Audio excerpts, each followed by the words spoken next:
Bonjour, bienvenue à l'Atelier Librairie, le livre voyageur, animé par Fabienne Roch et moi-même, Bruno Lalonde. Nous sommes à Montréal le 5 novembre 2020. Aujourd'hui, je vous parle en avant la chronique de Philippe Chauché. Je remercie l'éditeur Jean-Michel qui m'a envoyé cet exemplaire le 20 mai de cette année, en plein déconfinement. Enfin, on pouvait croire que l'air, l'oxygène, l'esprit pouvaient à nouveau circuler, mais nous sommes à nouveau reconfinés. Tout est devenu d'une extrême complexité. Régulièrement à ma librairie, on me demande qu'est-ce que j'aime le plus. Euh, on se tourne vers moi pour avoir des avis de lecture. Je m'arrive d'en donner, m'arrive aussi de ne pas pouvoir en donner, car je n'ai pas sur mes rayons, dans ma boutique, je n'ai pas les livres que j'ai aimés. Librairie d'occasion et d'anciens, que je choisis selon la compétence que j'ai fini par acquérir au fil de 3 décennies de pratique de métier libraire, métier qui est en pleine... en fait, j'ai jamais vu autant d'intérêt pour notre métier. Alors, on me demande souvent qu'est-ce que j'aime le plus et je réponds toujours la littérature. Mais qu'est-ce qu'est la littérature? Qu'est-ce qu'est la littérature? Comment la définir? Pour ma part, la littérature est un acte d'amour, est un acte qui augmente la puissance d'existence, qui augmente la capacité à ressentir. Ce n'est pas une technique, ce n'est pas une science, mais assurément, c'est un très long apprentissage. Alors, en avant la chronique de Philippe Chauché, dis-je, c'est quoi au juste? Alors, un petit mot sur la maison d'édition, Louise Bottu. Louise Bottu, qui est-elle? Eh bien, c'est un personnage de fiction qu'on retrouve dans un roman de Robert Pinget, Monsieur Songe. Un écrivain extrêmement singulier, Robert Pinget, qui a regroupé autour de lui une petite cohorte d'amoureux passionnés. Alors déjà, pour une maison d'édition d'avoir choisi un personnage de fiction, il y a quelque chose à la fois de parodique, d'humoristique et d'infiniment poétique dans ce choix. Une autre chose qui a attiré mon attention, et là c'est un mot espagnol, je te l'ai vérifié, mot que j'ignorais, alcahuete, je présume que ça se prononce comme ça. La collection alcahuete, qui veut dire, j'espère que je ne me trompe pas, qui veut dire souteneur ou proxénète. Alors, encore là, on est encore dans le parodique. C'est un livre qui m'a beaucoup plu parce que c'est un livre d'amitié.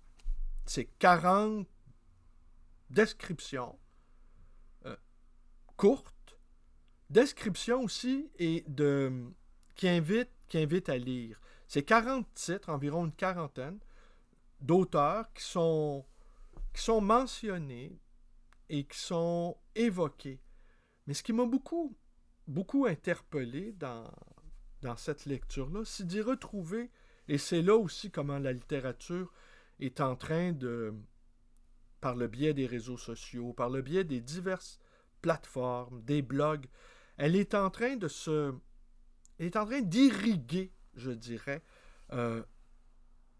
très, très, très largement en dehors des sentiers battus, en dehors de la mécanique ordinaire de l'édition, qui consiste à mettre en marché des produits formatés qui s'adressent à un public cible et qui ne laissent peu de place à la liberté.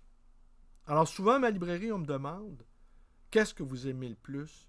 Et je réponds toujours, moi ce que j'aime le plus, c'est la littérature. Parce que pour moi, la littérature, c'est la grande liberté. C'est la possibilité d'aller ailleurs. La possibilité d'ouvrir des chemins, d'aller explorer, d'aller augmenter sa puissance d'existence, sa puissance d'aimer, autrement dit. Alors, ce qui m'a étonné dans ce petit recueil, qui est très beau, hein, graphiquement, c'est un bel objet, je vous le montre à l'écran.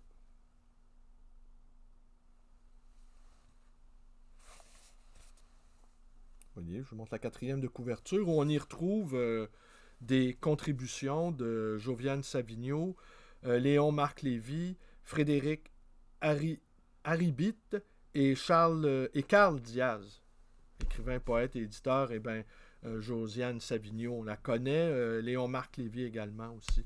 Et qui nous livre 4 courts chapitres après cette description amoureuse que nous offre M. Chauché. Et ce qui m'a frappé, donc, vous disais-je, c'est que j'y retrouvais plusieurs de mes contacts Facebook. Thibaut Biscara. Bonjour Thibaut. Thomas Vino, son livre 76 clochards célestes ou presque, livre que j'ai acheté à Nîmes en 2018, si ma mémoire est bonne. Livre qui m'a beaucoup, beaucoup plu. Un livre court, avec des portraits de Bukowski, entre autres, de notre cher Albert Cossery, Yves Charnet. Yves Charnet qui écrit qui est hyper actif sur les réseaux. Là-dessus, je ne le blâmerai pas. Je suis au moins tout autant actif que lui. Et on a pu... Yves qui se livre, qui pratique l'autofiction à vif, je dirais. Hein? Il décrit ce qu'il vit avec une amoureuse dont la relation finalement a donné un livre, en tout cas dont rencontre Philippe Chauché. Son amour de la corrida, amour que partage Philippe Chauché. Et son amour de la chanson française. On a pu suivre même l'évolution politique d'Yves Charnet et sa détestation du régime macronien avec un K. Alors, je me suis retrouvé, c'est un livre d'amis. Pascal Boulanger aussi, qui est également un de mes contacts Facebook. Philippe Solers, qui n'est pas sur Facebook, mais qui en même est omniprésent. Michael Ferrier, qui a fait un merveilleux livre, merveilleux, n'exagérons pas parce que ce qu'il décrit, c'est assez effrayant, sur Fukushima. Ici, c'est son autobiographie, Scrabble. Alors, de la façon dont ça se présente, en plus, l'éditeur a eu cette intelligence-là de nous montrer la page, je vous montre ici, la page couverture des ouvrages, d'offrir une sorte d'incarnation visuelle. Ça rend le livre vivant, beau, agréable à regarder, et en voyant les pages couverture, ça les incarne, autrement dit. Ça leur donne une densité qui est très, très intéressante. Alors, il y a plusieurs livres que j'avais déjà lus là-dedans, et c'est là le bonheur, plusieurs livres qui nous donnent à lire. Un a attiré mon attention, je dois dire. On retrouve aussi Roland Jacquard, qui était très actif, me semble-t-il, sur sa chaîne YouTube, mais j'ai cru comprendre qu'il y avait eu des plaintes et qu'on l'avait supprimé. Peut-être que je m'avance ici. Roland Jacquard, pour ma part, je pratique depuis un long moment. Gabriel Madneff prenait un certain courage pour parler de ce beau livre. Et très étonnamment, Boulevard Saint-Germain, j'ai commis 1 ou 2 vidéos sur le sujet. Je pense que Gabriel Madneff aujourd'hui est... En fait, juste de citer le nom de Gabriel Madneff n'est pas sans risque. Il va sans dire. Alors donc, je vous disais, il y en a un qui a attiré mon attention. C'est... Ah oui, ici, Le Tao du Toréo, André Walter et Ernest Pignon-Ernest. On a assisté, Fabienne et moi, en 2016, cette fois-ci, à un lancement d'un ouvrage qu'a fait Ernest Pignon-Ernest avec ce poète André Walter à la librairie Masséna à Nice. Séance, on s'est fait autographier, là, en bon fan, on s'est fait autographier un livre. C'était très, très plaisant. C'est étonnant aussi à quel point ces grands artistes, ces grands poètes-là, la familiarité. Hein, on peut les rencontrer à chaque coin de rue, on peut même les toucher presque. Alors, je vais revenir sur un qui m'a... Daesh, le cinéma et la mort de Jean-Louis Comolli, publié chez Verdier en 2016. Alors, une des caractéristiques de l'ouvrage, c'est qu'il nous offre en exergue une citation prise de l'ouvrage pour nous mettre l'eau à la bouche, pour nous mettre en appétit. Celle-ci. On peut imaginer que les décapitations filmées à Mossoul ont pu être vues moins de 2 heures plus tard à Londres ou à Pékin. Par cette seule synchronisation, Daesh apparaît comme maître du temps, régleur de calendrier. C'est l'une des raisons qui font que ces clips, bref, ne soient pas montés, ou alors si peu, deux ou trois plans mis bout à bout, retour de l'immémorial fantasme de l'image immédiate, image divine, apparition. Alors, Daesh, le cinéma et la mort, probablement, il y a plusieurs livres que j'aurais envie de lire. C'est ça le rôle d'un intercesseur. Et ça rejoint tout à fait ma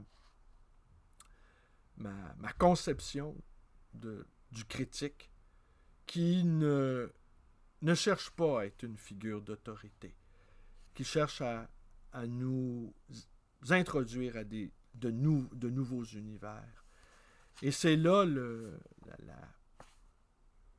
la générosité de Philippe Chauché, dont, petite confession, dont la ressemblance physique avec Joseph Kessel ne cesse de me réjouir. Alors, Philippe Chauché est aussi un de mes contacts Facebook. Je le lis tous les jours aussi. C'est ça qui est intéressant. C'est que toute cette petite communauté qui n'est pas que virtuelle, qui est vraiment réelle, par l'échange de textes, par l'échange d'impressions, par le ressenti. Je vous ai dit que j'ai pu suivre les états d'âme, par exemple, d'Yves Charnet.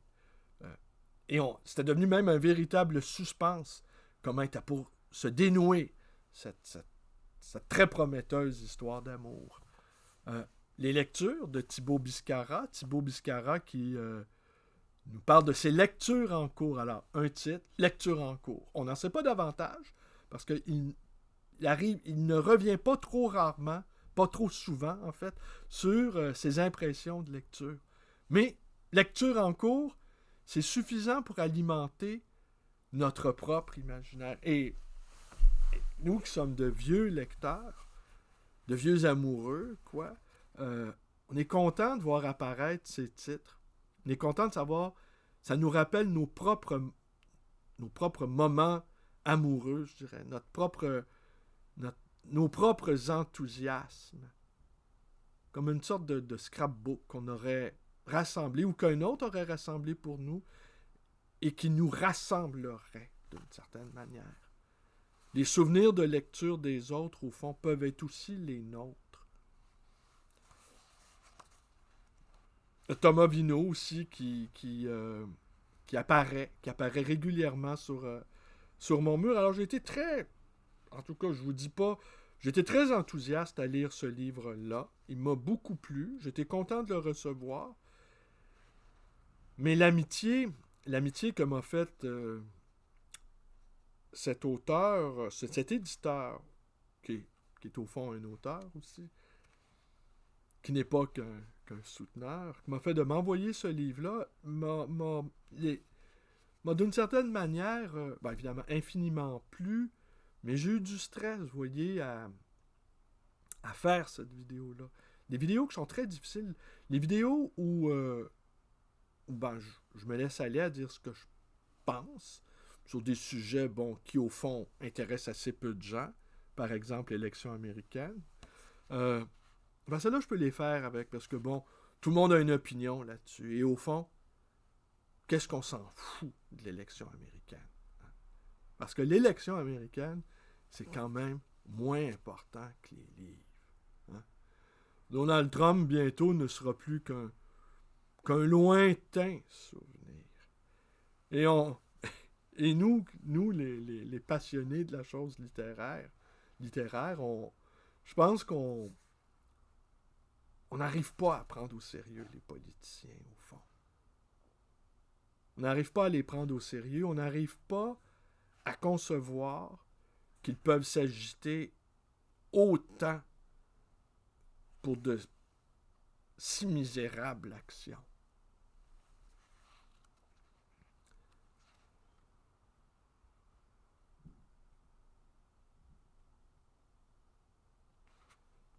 Ah ben voilà, en tout cas, je vous remercie d'être avec moi. Et je vous invite à le lire. C'est un livre de pistes. C'est un livre qui nous offre à lire, qui nous offre 40 titres, qui honnêtement, en tout cas, moi, ceux que je connaissais pas, ils m'ont donné, Philippe Chauché m'a donné le goût de les lire.